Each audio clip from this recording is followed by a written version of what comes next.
찬송가 149장 주 달려 죽은 십자가 찬양하심으로 고난주간 목요 새벽 예배 시작하시겠습니다. 149장입니다.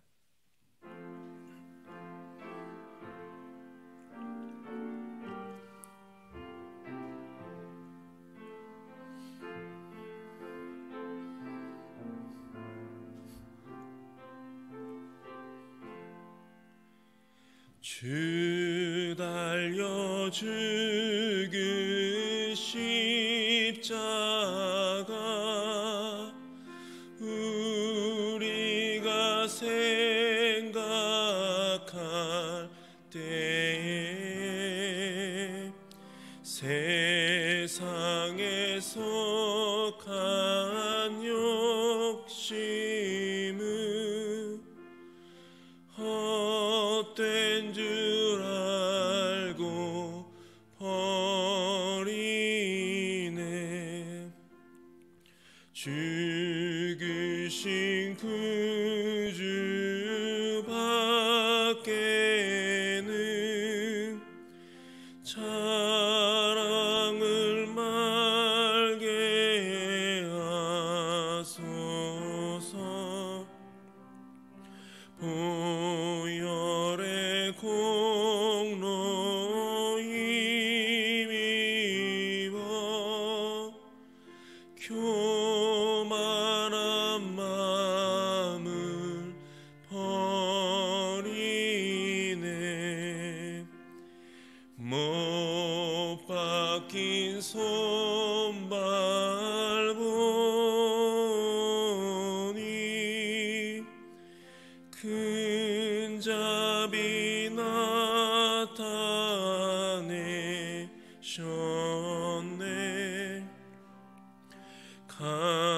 가시로 만든 면류관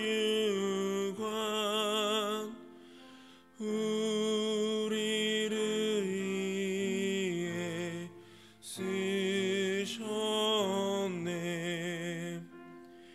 온 세상 만물 가져도 주 은혜 못 다 갚겠네. 놀라운 사랑 받은 나 몸으로 제물 삼겠네.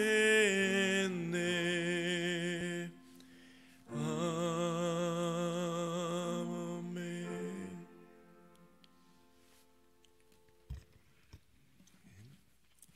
우리에게 주신 하나님 말씀은 요한복음 19장 28절입니다. 요한복음 19장 28절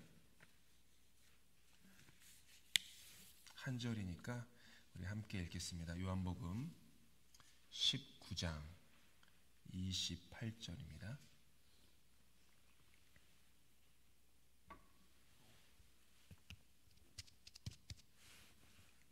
(19장 28절) 볼륨 조금만 더 올려주시면 감사하겠습니다. 19장 28절 함께 읽겠습니다. 시작. 그 후에 예수께서 모든 일이 이미 이루어진 줄 아시고 성령을 응하게 하려 하사 이르시되 내가 목마르다 하시니. 오늘 가상칠언 5번째 시간으로 내가 목마르다 라는 예수님의 말씀을 묵상하겠습니다. 타는 목마름이라는 말이 있습니다. 타는 목마름을 경험해 보신 적이 있으신지는 모르겠습니다. 근데 생각해 보면 타는 목마름이라는 이 표현이 굉장히 아이러니한 표현입니다. 타는 것은 불과 관련이 있고요. 목마름은 물과 관련이 있기 때문입니다. 물과 불이 함께 섞인 표현입니다. 그 얘기는 물과 불 그러면 인간 존재의 어떤 근원 아닙니까? 인간이 살 수 있는, 생존할 수 있는 근본적인 것이 바로 물과 불입니다. 인류는 물과 불과 함께 인류는 존재하였고 발전해 왔죠. 그것처럼 타는 목마름이라는 것은 우리 존재의 고통, 존재의 아픔이라는 것이겠죠. 그리고 예수님께서는 십자가에서 내가 목마르다라고 하셨습니다. 주님께서는 우리 밑바닥에 있는 존재의 깊은 곳에 있는 고통을, 외로움을, 아픔을 아신다라는 것입니다. 예수님께서 이 타는 목마름을 경험하신 이 경험은 아주 실제적인 고통이었습니다. 초대교회를 위협하던 가장 세력 있는 이단이 있었는데 그게 바로 영지주의였습니다. 한 번쯤은 들어보셨을 것 같습니다. 영지주의. 영어로는 Gnosticism. 앞에 G가 알파벳 G가 있는데 G는 묵음입니다. 그래가지고 G는 발음하지 않고 N부터 발음을 해서 Gnosticism 이라고 합니다. 제가 토론토 대학교에서 다닐 때에도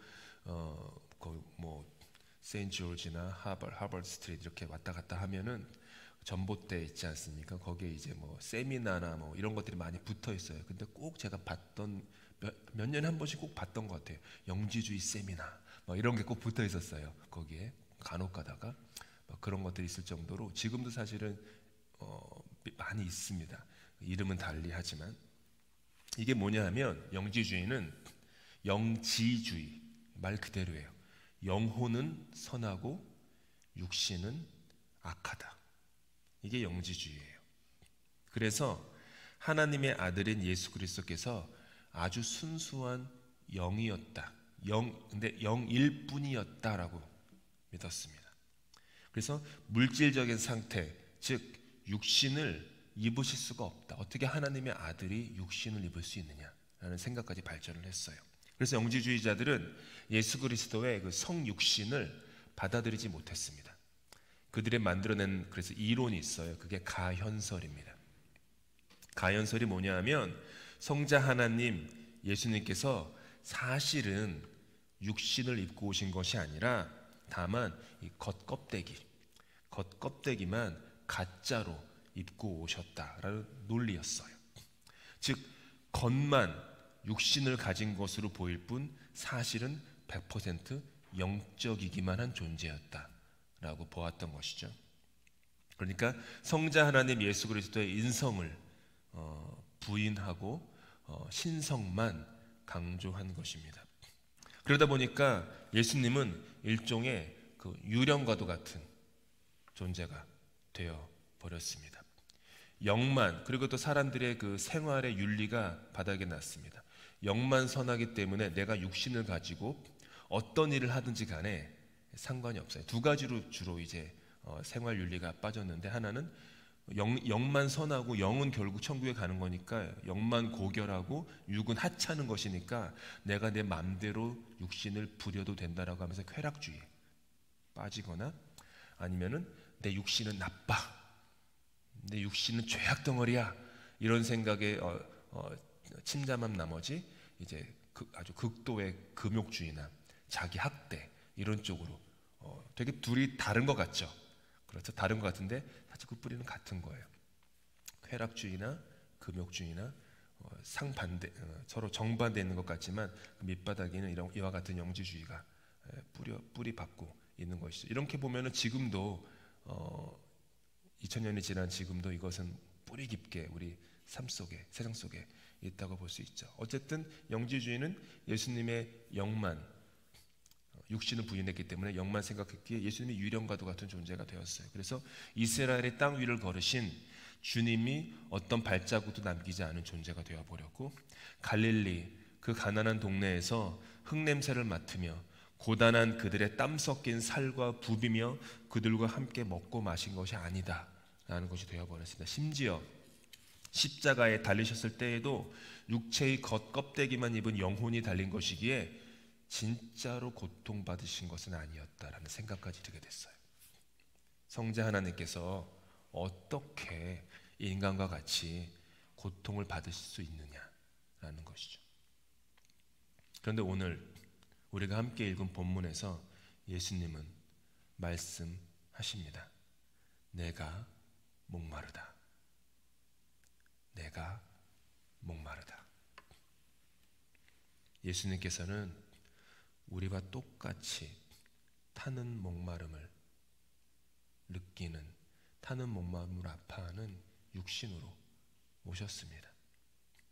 장렬하는 태양 아래에서 6시간 동안 십자가에 달리신 채 모든 피와 땀을 다 흘리시면서 내가 목마르다 하신 분은 바로 육신을 입고 오신 성자 하나님 예수 그리스도의 참 모습이었습니다. 내가 목마르다. 내가 목마르다. 예수님은 우리의 타는 목마름을 그 누구보다도 잘 아시는 분이십니다. 시편 22편에 고백이 있습니다. 이 고백이 타는 목마름을 가진 우리 영혼의 고백입니다. 나는 물같이 쏟아졌으며 내 모든 뼈는 어그러졌으며 내 마음은 밀랍 같아서 내 속에서 녹았으며 내 힘이 말라 질그릇 조각 같고 내 혀가 입천장에 붙었나이다. 주께서 또 나를 죽음의 진토 속에 두셨나이다. 이 타는 목마름, 우리에게는 타는 목마름이 있습니다. 그저 그것은 우리의 육신에 목이 말라서 물을 마시고 싶은 그 정도의 목마름은 아닙니다. 우리 영혼 깊은 곳에 있는 타는 목마름이 있습니다. 삶의 목마름이 있고 관계의 목마름이 있고 아픔이 있습니다. 지난주 설교 후에 우리가 묵상한 찬양 가사가 바로 그것을 잘 설명해 줍니다. 의에 줄이고 목이 마르니 성령의 기름 부으소서. 의에 줄이고 목이 마르니 내 잔을 채워주소서. 우리에겐 이와 같은 영적인 목마름이 있고 그것은 진정으로 타는 목마름입니다. 이 땅의 수많은 사람들 역시 영적으로, 육적으로 타는 목마름이 있습니다. 우리는 이 목마름을 해결하기 위해서 많은 수단과 방법을 동원합니다. 하지만 마땅한 해결함은 얻지 못할 때가 많습니다. 요한복음 4장에 나오는 수가성의 사마리아 여인의 삶은 타는 목마름의 삶이었습니다. 그녀에게는 남편 5이 있었습니다. 하지만 그녀의 삶에는 조금도 행복함도 채워줌도 해결함도 없었습니다. 잠깐 말씀드린 것처럼 남편 5이 있었다라는 것은 그녀가 비도덕적이고 비윤리적인 방탕한 삶을 살았다는 뜻이 결코 아닙니다. 2000년 전의 세상은 지금과는 달라서 여성이 아내가 남편을 선택할 수 없었습니다. 남편이 아내를 선택했습니다. 그리고 지금처럼 여자가 일을 하는 세상이 아니었습니다. 여자는 자신의 목숨의 생존을 오로지 남편 한 사람에게 의지하는 그런 사회적 구조가 있었던 세상이 그 땅이었어요. 어느 날 남자가 와서 내가 당신 아내를 택하겠다 라고 해서 함께 삽니다. 얼마나 살았는지 모르지만 지겨워졌어, 필요 없어 라고 하면서 버리는 거예요. 그 남편을 따라서 그 남편이 있는 동네로 이민을 가지 않았겠습니까? 근데 그 남편에게 버림받은 거예요. 두 번째 남편 따라서 또 다른 곳으로 이민을 갔죠. 또 버림받습니다. 세 번째 남편, 네 번째 남편, 5번째 남편. 어떻게 보면 이 여인은, 그리고 예수님 만났을 때는 6번째 남자가 있었는데 6번이나 이주를 했던 것이고 5번이나 버림을 받았던 이 여인이었습니다. 이 여인은 누구보다도 타는 목마름이 있었습니다. 게다가 그 여인은 사마리아인이었습니다.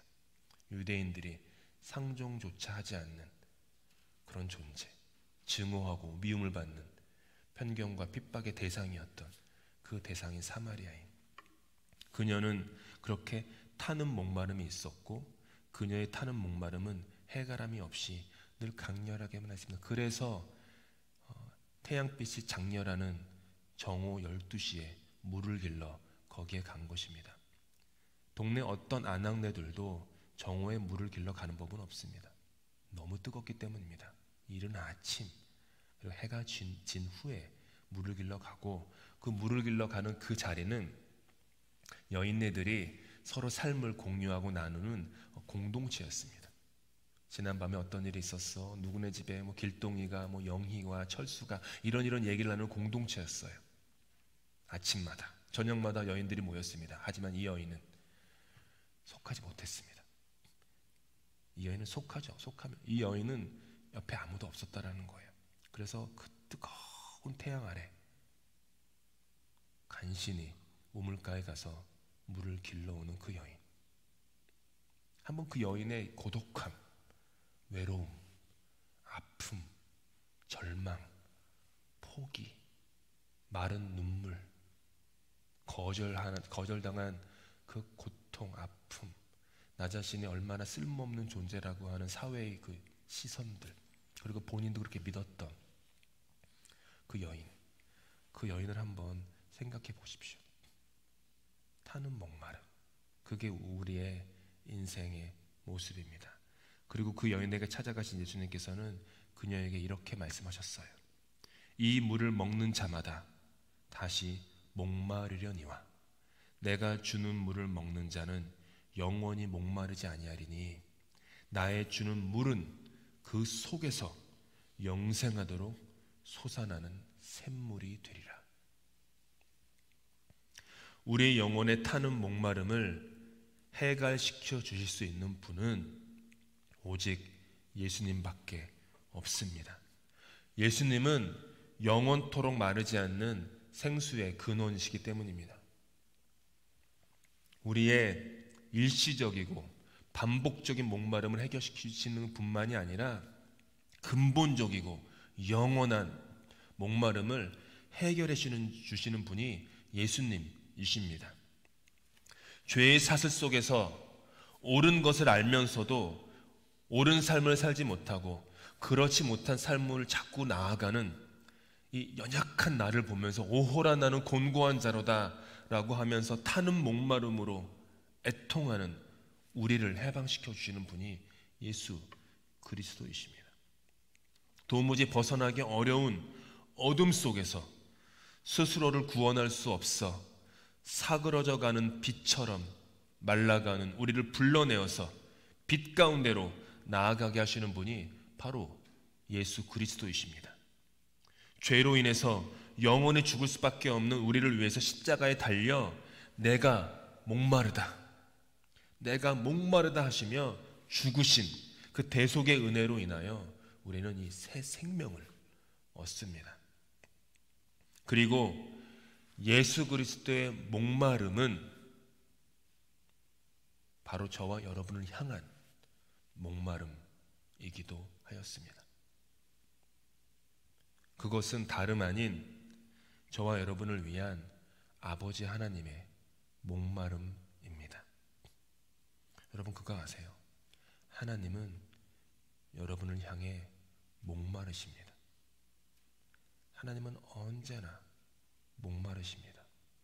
볼지어다 내가 문 밖에 서서 두드리노니.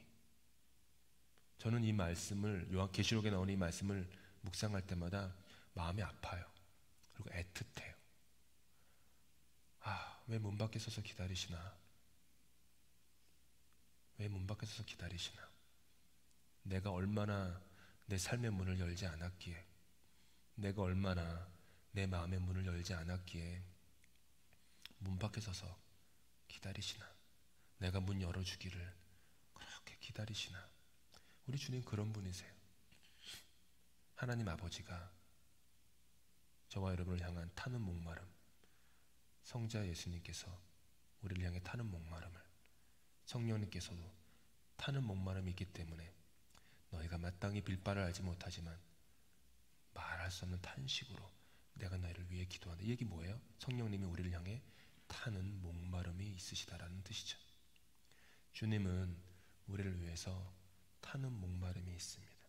주님은 우리가 주님을 알기를, 제대로 알기를, 따르기를 원하고 바라고 그리고 갈망하십니다.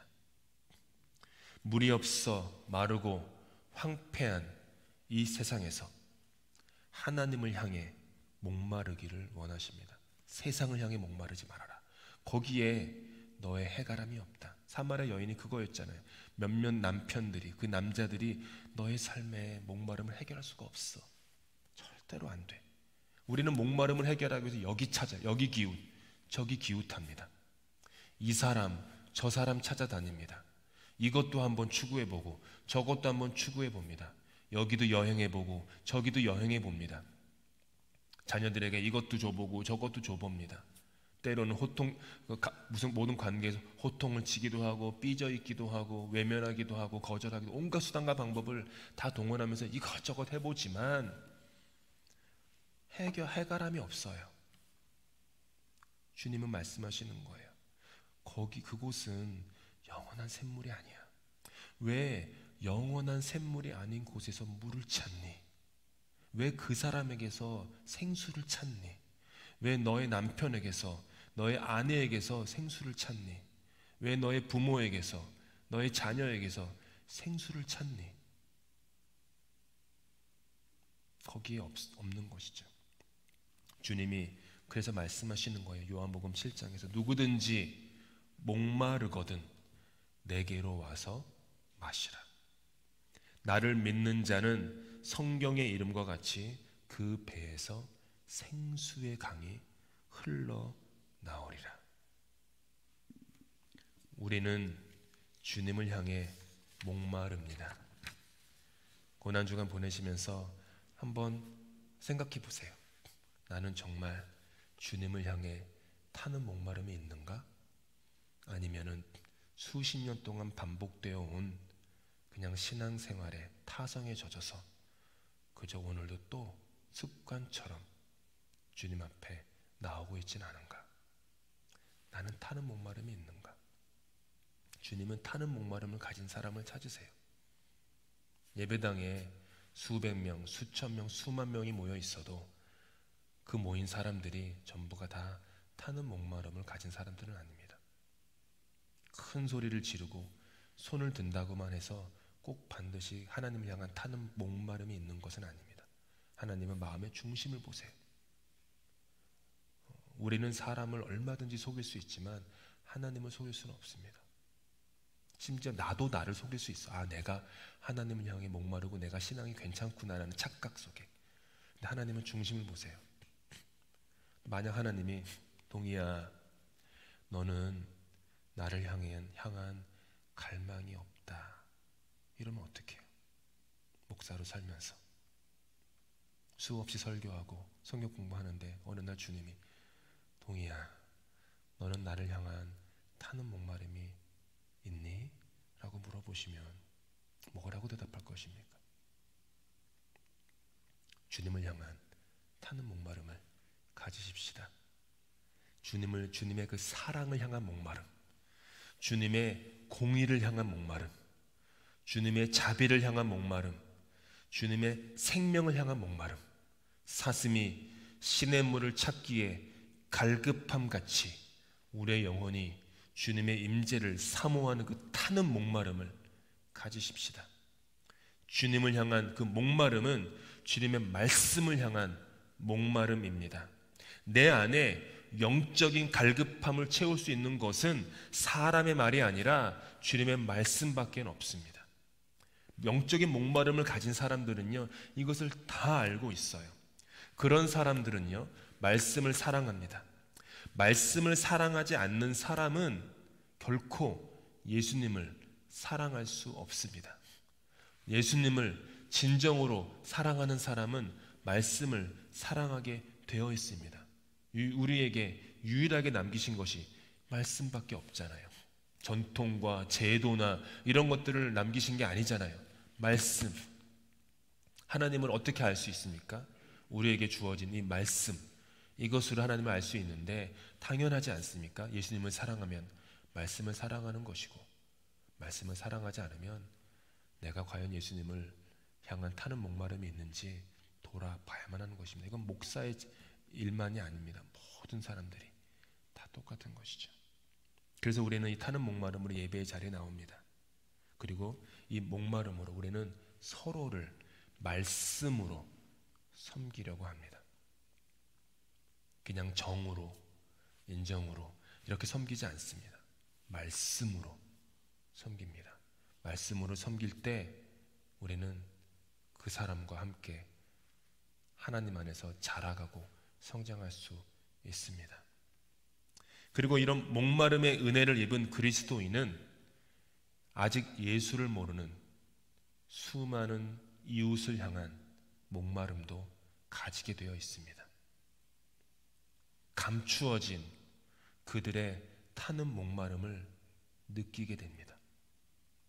목마름을 해결하기 위해 맞지 않은 곳에서 수고하고 무거운 짐을 지고 걸어가는 그들이 자꾸만 눈에 밟힙니다. 그리고 그들에게 예수 그리스도의 말씀이라는 생명수, 영원토록 마르지 않는 그 생명수를 전달하기 위해 애를 씁니다. 때로는 말로, 때로는 도움으로, 때로는 미소로, 때로는 함께 시간을 보내주는 것으로, 그리고 그 무엇보다 가장 중요한 전도의 방법인 우리의 삶으로 그들에게 나아갑니다. 이게 그리스도인의 삶입니다. 기회가 있을 때마다 말씀을 전합니다. 말씀이 육신을 입음해 요한복음은 선포했어요. 말씀이 육신이 됐다. 그 얘기는 말씀이 삶이 되었다라는 거잖아요. 그럼 우리가 말씀을 사랑하면 그 말씀이 우리의 삶이 되는 거예요. 그래서 제가 자꾸 어려운 단어 쓰지 않습니까? 간혹 가다가 육화되어야 한다고. 육화돼야. 어느 날 어떤 분이 목사님 육화가 무슨 뜻이에요? 육회는 아는데 육화는 모르겠어요. 뭐 그러시던데 제가 한 말이 그 말이에요. 육화된다. 말씀이 삶이 되고 일상이 된다라는 것. 또 다른 모습으로 감추어진 수많은 수가성 우물가의 그 사마리아 여인들이 눈에 들어오게 되고 그들을 찾아가게 됩니다. 교회에서도 마찬가지예요. 교회에는요 모두가 다 강한 사람이 있는 것은 아닙니다. 어제 우리가 저녁에 묵상한 것처럼 교회는 강한 자가 약한 자를, 가진 자가 없는 자를, 높은 자가 낮은 자를 섬기는 것이 교회라고 했어요. 낮은 자, 없는 자, 약한 자, 목마른 자들입니다. 그들을 향해서 애틋한 마음, 사랑의 마음이 흘러가게 되어 있어요. 여러분, 생명수는요 왜 생명수인지 아세요? 고여있지 않기 때문에 생명수예요. 만약 저와 여러분의 이 마음의 그릇에 예수님의 물이 고여있다면 장담하건대 얼마 지나지 않아 썩어버릴 것입니다. 마를 것입니다. 생명수는요 흘러야 되는 거예요. 내가 예수의 은혜를 받고 내 안에 생명수가 채워졌으면 이 교회 구석구석에 있는 약한 자들이 눈에 들어와야 되는 거예요. 섬기려고 하고 도와주려고 하고 그냥 말주변이 없어가지고 좋은 말은 못 해주면은 가면서 그냥 한번 미소라도 날려주려고 하고 등이라도 한번 두드려주고 너가 오늘 교회 와서 너무 좋아 이런 말 한마디 해주고 뭐라도 챙겨주고 생각날 때마다 기도해주고 그런 모습, 그게 교회입니다. 그게 교회입니다. 그때 우리는 참 신기한 신비가 뭔지 아세요? 생명수가 이렇게 있어서 요만큼이 있는데 자꾸 이걸 내가 흘려보내는 거예요. 그러면 그만큼 없어져야 되잖아요. 근데 하늘나라의 원칙은요 자꾸 또 다른 생명수가 내게 공급돼요. 계속 가만히 두면은 말랐는데 내가 지키려고 하고 이거 내 거야 라고 하고 할 때는 마르는데 보내려고 하니까 좀 계속해서 생수가 공급되고 예수님의 새 생명을 경험하게 되는 것이죠. 십자가에서 주님께서 말씀하신 음성, 내가 목마르다. 내가 목마르다. 우리 모두 그와 같은 목마름으로, 주님을 향한 목마름으로 사십시다. 주님이 우리를 향해 목마르십니다. 그리고 이 땅에 이 공동체 구석구석에 목마른 사람들을 바라보면서 그들에게 주님의 사랑을 나누실 수 있는 저 여러분 다 되실 수 있기를 예수님의 이름으로 축복합니다. 함께 기도하시겠습니다. 사랑의 하나님, 주님을 향해 목마릅니다. 그런데 보니 저희를 향해 주님이 더 목마르셨습니다. 인자가 무엇이간데 우리를 돌아보십니까? 아직 죄인 되었는데도 왜 우리를 위해 죽으셨습니까? 매번 주님께 등 돌리고 주님께 삶과 마음의 문을 열어두지 않는 우리를 왜 그렇게 추운 바깥에서 기다리기만 하십니까? 주님, 우리도 주님을 향해 목마르기를 원합니다. 주님이 우리를 사랑하시는 것에 조금도 비할 바는 없지만 조금이라도 우리의 삶을 통해서 주님께 우리의 사랑을 드리기 원하고 주님의 사랑과 우리의 사랑이 그렇게 맞닿을 수 있도록 은혜 베풀어 주시옵소서. 십자가에서 내가 목마르다 라고 하시는 말씀을 남기신 예수님의 크신 은혜에 감사를 드립니다.